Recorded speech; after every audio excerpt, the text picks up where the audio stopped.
دور على حاجه جوه البحر. تعالى تشطيب لوكسو كمان 390 لو معكش مع الصندوق كمان على 4 سنين واستلام فوري يا حاج عبده. ايوه يا سيدي تعالى يا ابني تعالى ثلاث قطع على البحر. الصلاة على الميه بص يا سيدي على الرمل عيشوا وعيشونا معاك. ده ايه الجمال ده؟ تعالى يا ابني خلص عشان الموضوع كبير كلها على الرمل. لا مشير عشان نوصل لكده يا جماعه. لف بقى يا سيدي. الصلاة على النبي يا حاج كنا عبده. فاكر من الاخر.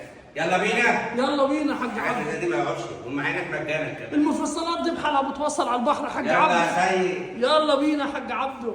السلام عليكم ورحمة الله وبركاته. اللهم صل وبارك على سيدنا محمد عليه السلام. من أجمل شيء يا جماعة هو صلاة النبي.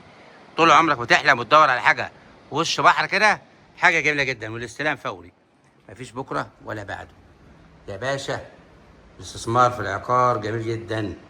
من أجمل شيء هو صلاة النبي. بص كله كشف البحر. عيشوا مستنين إيه؟ المعاينات مجانا والحجز مجانا. في عربية في الشركة واثنين وثلاثة بيفرجوك على كذا حاجة. كله كشف البحر عشان محدش يزعل اهو. نايم على المية كده. والتشطيب سوبر لوكس. شغل فاخر من الآخر. بصوا يا جماعة عشان بس ايه الروف كبير. يا سلام عيشوا يا جماعة بعيد عن الدوشة والزحمة على الرملة. جايب عيالك مراقبهم كمان. تنزل لهم أكل براحتك. عيشوا وعيشونا معاكم. وادي كمان يا سيدي الحمام كبير اهو. شغل فاخر من الاخر والاستلام فوري. مفيش بكره.